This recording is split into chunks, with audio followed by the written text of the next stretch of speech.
Okay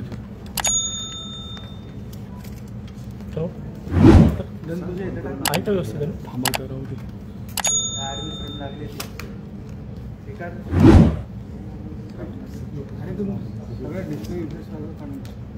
yes sir चालेल. हे धनु हां हां चालू झालं.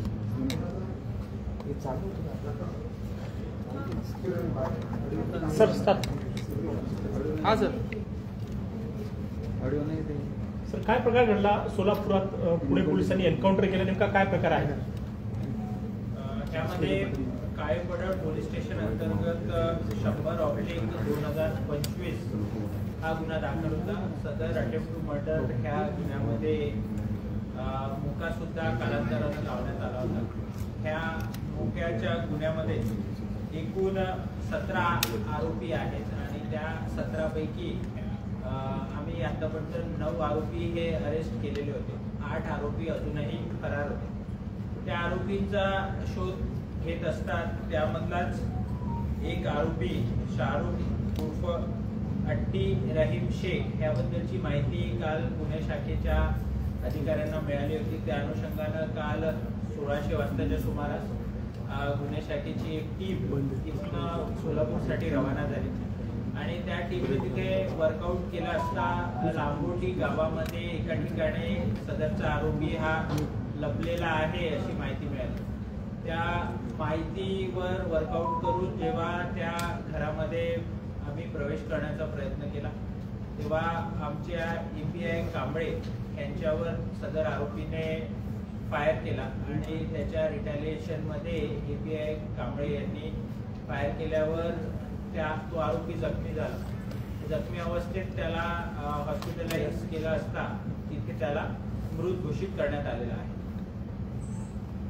सर किती गोळ्या झाडल्यात? आपले कर्मचारी कोणी त्याने गोळ्या झाल्या त्यात काही जखमी झाल्यात का? त्याने किती गोळ्या झाडल्या? आपण किती गोळ्या झाल्या? कुठे गोळ्या लागल्यात? ह्यामध्ये जी प्राथमिक माहिती आहे त्या माहितीच्या अनुषंगाने त्याने 1-2 राऊंड फायर केले आरोपीने अशी प्राथमिक माहिती आहे आणि त्याच्यावर जो क्रॉस फायर झाला आहे त्याच्यामध्ये सुद्धा काही राऊंड हे फायर झालेले आहेत. पंचनामा तिथला अंतिम झाल्यानंतरच त्याच्याबद्दलची अधिकची माहिती सांगता येईल. सर आपले कर्मचारी किंवा अधिकारी किती सक्रिय आहेत ह्यामध्ये जे आहे ते प्रदीप अरे काय करतो?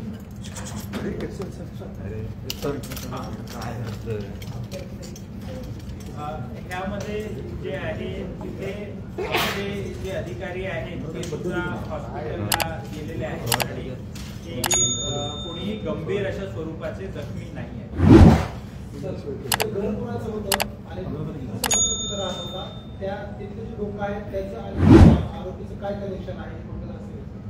ते त्याचे जे नातेवाईक आहेत त्यांचंच घर आहे. त्या अनुषंगाने एक आम्ही अटेम्प्ट टू मर्डरचा गुन्हा हा नोंदवलेला आहे. त्यामध्ये हा मयत आरोपी शाहरुख आणि त्याची पत्नी ह्या दोघांवर हा गुन्हा नोंदवण्यात आला आणि आमच्या माहितीप्रमाणे तो 15 दिवस ते 1 महिन्याच्या दरम्यान पासून तो त्या गावामध्ये राहतोय. सर फक्त 2 राऊंड त्यांनी फायर केलं. आपल्याकडनं पहिली राऊंड जी फायर झाली त्याच्या मांडीवर लागली. मग आपण किती राऊंड फायर केले? मी तेच सांगतोय की त्याच्यानंतर पण 1-2 राऊंड फायर झालेले आहेत पण एक्झॅक्ट जे आहे त्याचा पंचनामा सुरू आहे म्हणून मी त्याच्यावर अधिकचं भाष्य करणार. पण मग त्यांनी केलेले राऊंड त्यांनी जवळपास 2 राऊंड बोला ना. त्यामध्ये त्याच्या खोलीमध्ये शाहरुखची पत्नी आणि 3 लहान मुले त्याच्या नातेवाईकांचीही तिथे त्या खोलीमध्ये होती अशी प्राथमिक माहिती आहे. सर त्याने काही त्या लहान मुलांना देखील ढाल बनवण्याचा प्रयत्न केला अशी देखील काही माहिती आहे? ऍज पर द FIR त्या लहान मुलांचा सुद्धा जीव धोक्यात आला होता आणि त्याच्यामुळे अशा प्रकारची निर्णायक कारवाई करण्यात आली. सर याचा रेकॉर्ड काय? शाहरुखचा रेकॉर्ड काय? आपल्या सर्वांना मी त्याची माहिती सुद्धा देईन. शाहरुखवर आजतागायत 2011 पासून ते आजतागायत जवळपास 15 गंभीर स्वरूपाचे गुन्हे आहेत.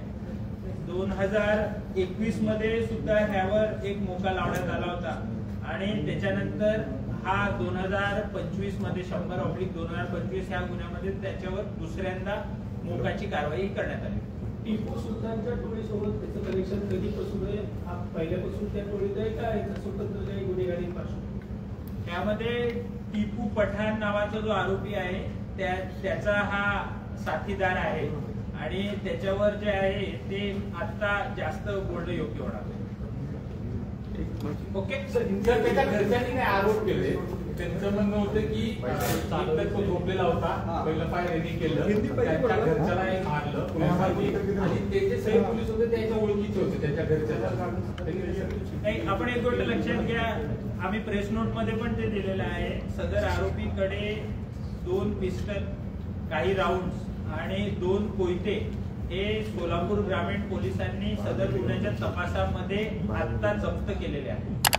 त्यामुळे त्याच्या घरचे जे आरोप करत आहेत त्याच्यावर मी बोलण्यापेक्षा जे पोलीस तपास करत आहेत त्यांनी बोलणं जास्त सोयीस्कर. ओके.